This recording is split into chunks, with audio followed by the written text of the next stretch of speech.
महविश, क्या हुआ है तुम्हें? क्या हुआ है? तुम्हारी नीति हामना है। यही तो है तुम्हारी तरबियत का नतीजा।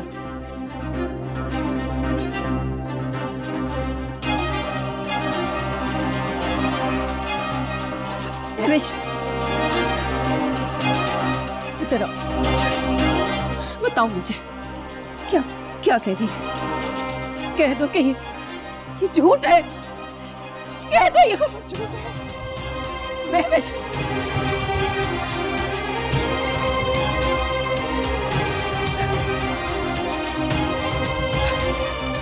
बर्बाद कर दिया तूने हमें। महविश, तूने हमें कहीं का नहीं छोड़ा। बता बता, और कितनी जिल्लत बाकी है, कितने शर्मनाक दिन बाकी है देखने। अगर मुझे पता होता ना कि तेरी जिंदगी में ये दिन देखने बाकी है, तो जब तू पैदा हुई थी ना, तेरा कानून खोल के तुझे मार देती या खुद जहर खा लेती। ना, मैं क्या करूंगी? अरे तेरे बाप और भाई को जानती है तू, जिंदा कौन कर देंगे वो तुझे। मैंने तेरी बहुत गलतियां माफ की है, मगर महविश तेरी ये गलती कभी माफ नहीं करेंगे। अल्लाह, मैं क्या करूं, कैसे इसकी जान बचाऊं?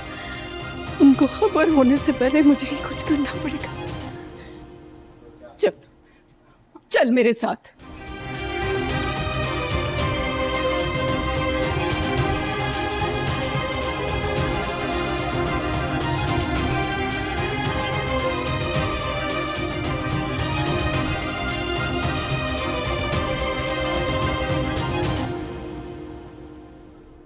अम्मा, तूने कुछ कहा क्यों नहीं जिब्रान को?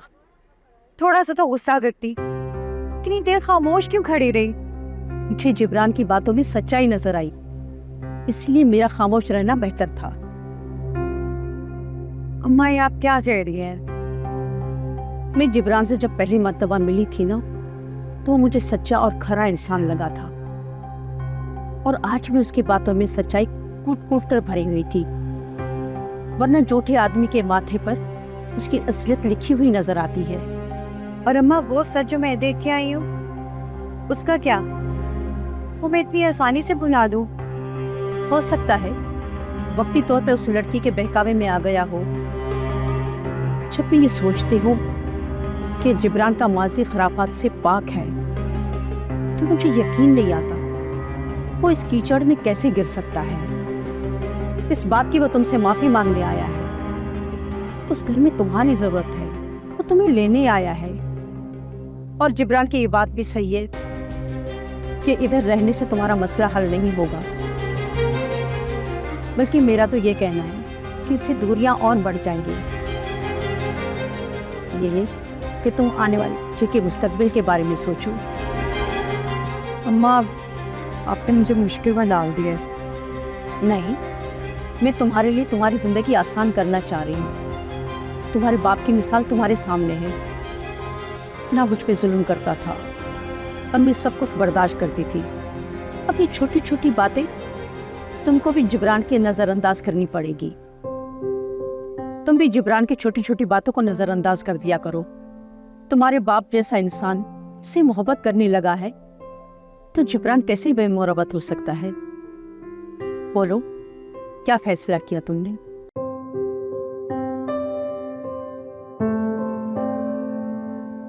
मुझे तो समझ में कुछ नहीं आ रहा। मेरा फैसला तो यह है कि तुम वापस चली जाओ। तुम्हारा और तुम्हारे बच्चे का मुस्तकबिल इस झोपड़ी में नहीं, बच्चे के बाप के घर में है। तुम जिब्रान को एक मौका दो, देखो उसका दिल मत तोड़ो।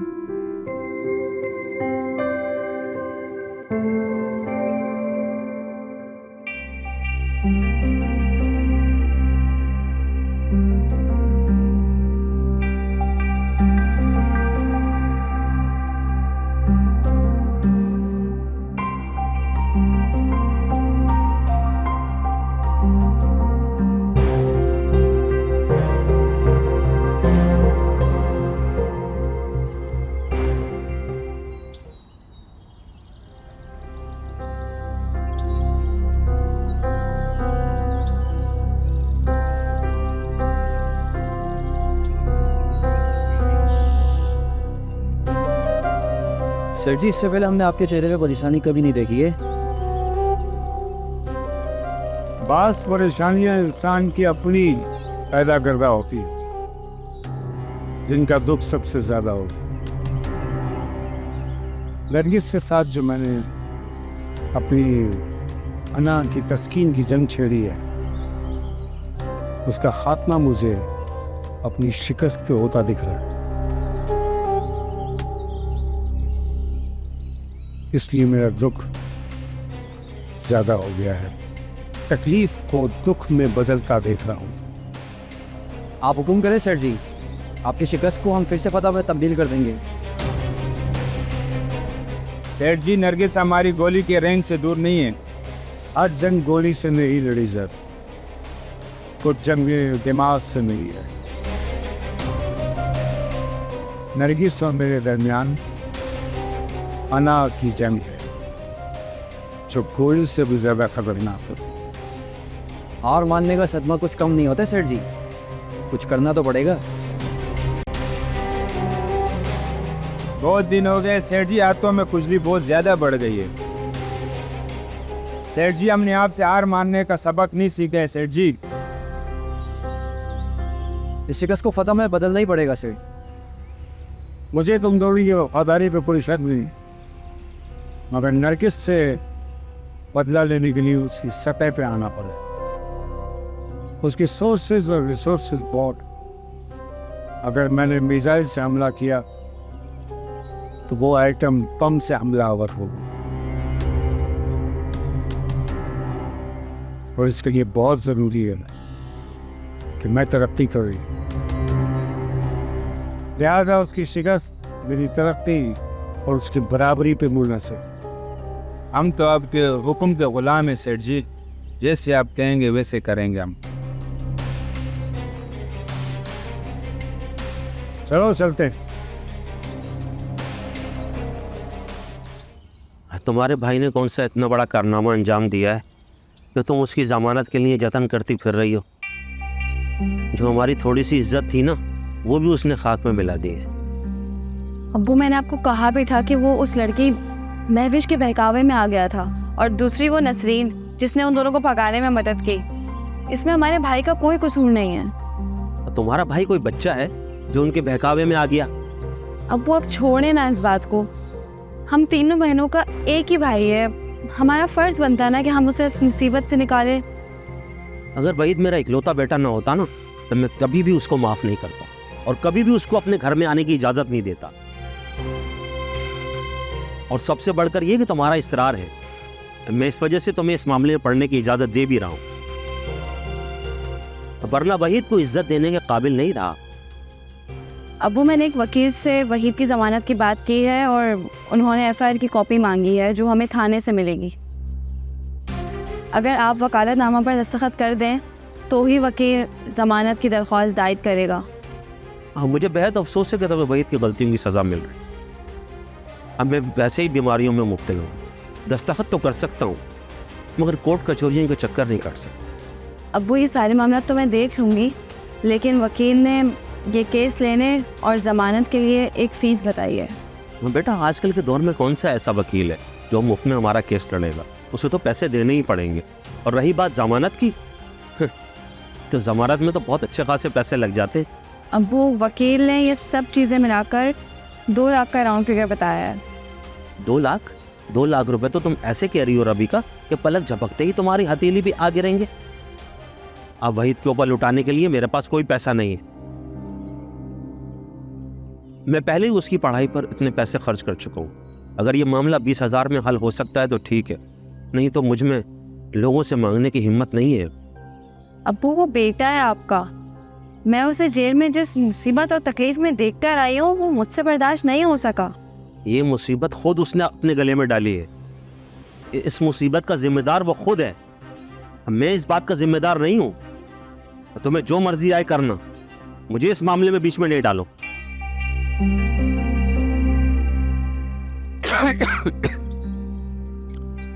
अच्छा, वो मेरी दवा का टाइम हो गया, मेरी दवा ला दो। जी।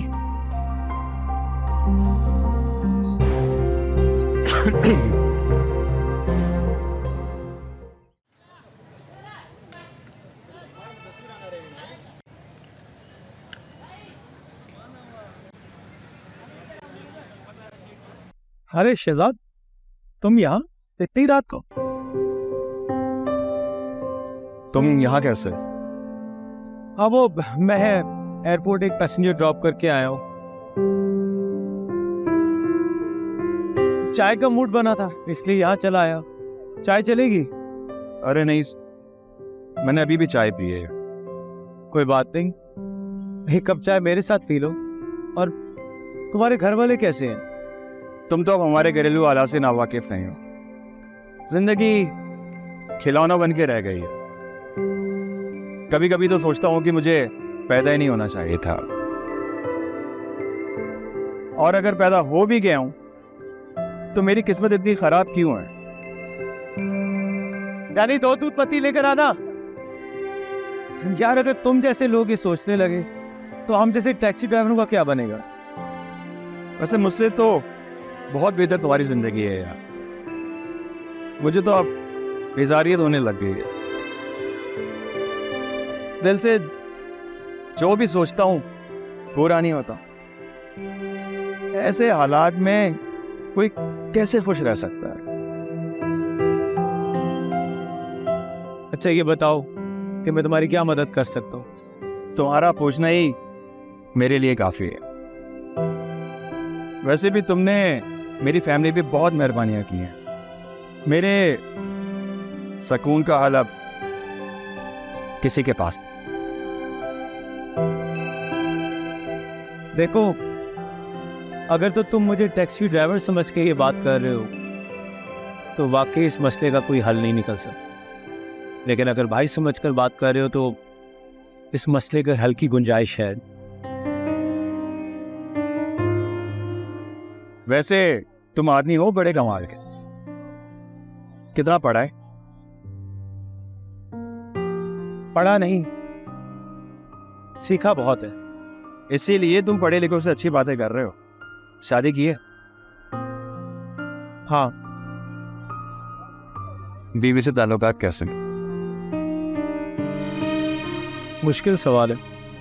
जवाब तो देना ही पड़ेगा। अच्छे थे पर अब नहीं है, लेकिन हो जाएंगे। और तुम्हारे? अच्छे थे, अब नहीं है, ना अच्छे होंगे।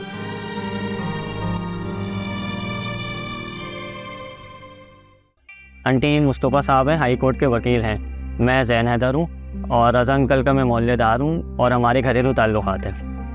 मुझसे रज़ा अंकल ने अपनी परेशानी का जिक्र किया था कि आप लोगों के जायदाद का कोई मसला चल रहा है। मैंने इसी सिलसिले में कहा था कि मेरे पास एक वकील है, मैं उसको आपसे मिलवा दूँगा और वो आपके मसले को हल करेगा। बात दरअसल ये मुस्तफ़ा साहब के, मैं उन बातों को दोबारा ज़िंदा नहीं करना चाहता जो हमारे दरमियान अलहदगी का बायस बने। इस वक्त जो हमारे दरमियान सूरत हाल है उसकी वजह से मेरे पूरे घर में बहुत बेचैनी पाई जाती है। आप लोगों को बुलाने का मकसद सिर्फ और सिर्फ ये है कि प्लीज़ मुझे और मेरे घर वालों को इस परेशानी से बाहर निकाल। मैं ज़िंदगी के बकिया दिन बहुत सुकून से गुजारना चाहता हूँ। रज़ा साहब ने आपको हक महर की रकम अदा की? जी। कोई ताख़ीर वगैरह तो नहीं की? जी नहीं। आपका बेटा यकीनन अब तो बालिग हो चुका होगा। हाँ, मुस्तफ़ा साहब को तो मुलाजमत कर रहा है। हाँ, तो मुलाजमत कर रहा है तो मैं अपना हक थोड़ी छोड़ूंगी। आपने मेरे जिन सवालों का जवाब दिया है उनको सामने रखकर ये बात वाज़ेह हो जाती है कि अब ज़ाती तौर पर आपका कोई भी हक रज़ा साहब पर बाकी नहीं है। ये आप क्या बात कर रहे हैं? मुझे अब जायदाद में हिस्सा चाहिए। रज़ा साहब की जायदाद में आपके बेटे का हिस्सा तो बन सकता है पर आपका बिल्कुल भी नहीं। लेकिन उसको अदा करने का भी एक तरीक़ेकार होता है। जो तरीका आपने अख्तियार किया है वो ठीक नहीं। क्यों? मैंने कौन सा गलत किया?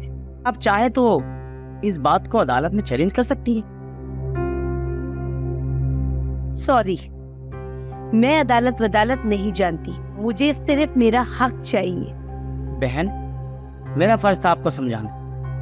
अब अगर आपको मेरी बात समझ नहीं आ रही है तो फिर जबरन रजा साहब के घर में घुसकर इनके घर वालों को परेशान करने के जुर्म में आपके खिलाफ थाने में रिपोर्ट भी जमा करवाई जा सकती है। कहीं ऐसा ना हो कि लेने के देने पड़ जाएं। बेहतर यही होगा कि आप बाइज्जत तौर पर यहाँ से चली जाएं। इस वक्त रजा साहब जिन हालात से गुजर रहे हैं, इसका तकाजा यही है कि आप यहाँ से चली जाएं। इनको मजीद माली परेशानी में ना डालें। आप लोगों को जो समझ में आए वो करें। मैं इस घर से अपने बेटे का हक लिए बगैर नहीं जाऊंगी।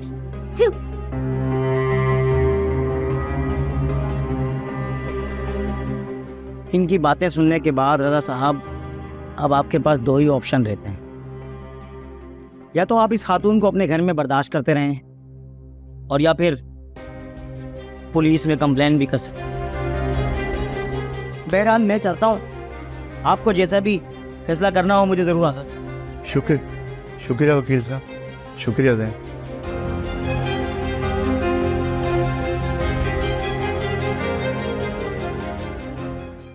वैसे यार तुम्हारा दिल बहुत मजबूत है। तुम अपनी परेशानियां अपने दिल में छुपा के रख सकते हो, मुझसे तो ऐसा होता ही नहीं है। कोई नुस्खा है तो बताओ।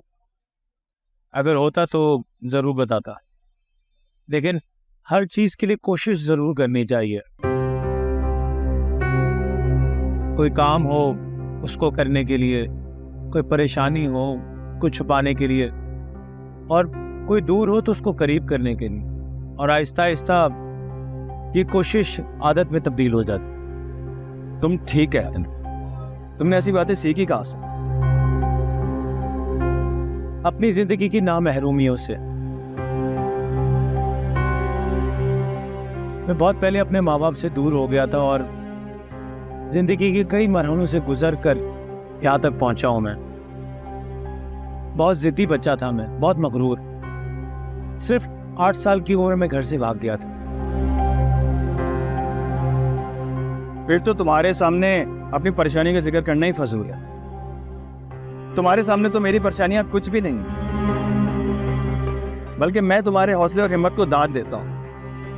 तुम बहुत अच्छी जिंदगी गुजार। हर इंसान की किस्मत तुम्हारी तरह कहाँ होती है।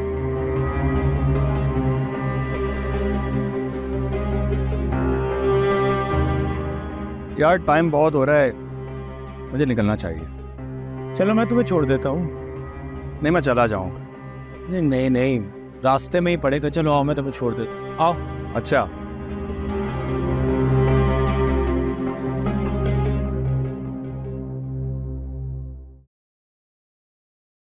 राबिया, तुम यहाँ? हाँ मैं। और ये कोई वक्त है घर आने का? मैं एक दिन के लिए अम्मा की तरफ क्या गई, तुम तो बहुत लापरवाह हो गए हो। मुझे अपनी आंखों पे यकीन नहीं आ रहा।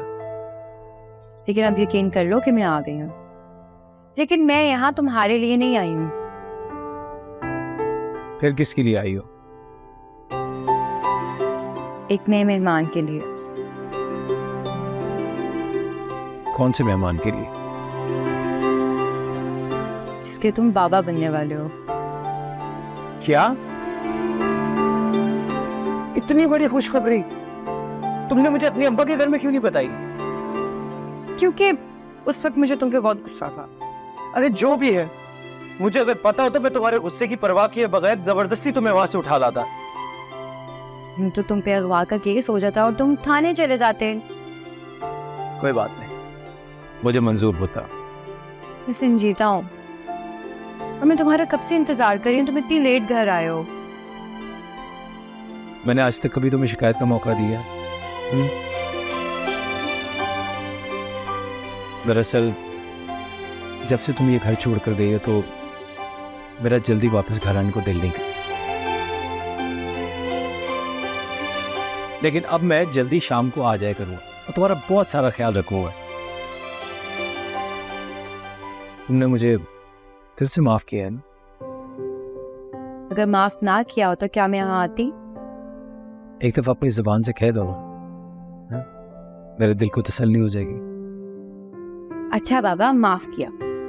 ये हुई ना बात, अब मैं तुम्हारी सारी ख्वाहिशें पूरी कर दूंगा। मुझे पता है कि तुम ये सब मेरे लिए नहीं, अपने होने वाले बच्चे के लिए कर रहे हो। मैं ये तुम्हारे लिए कर रहा हूँ, अपने होने वाले बच्चे की माँ के लिए।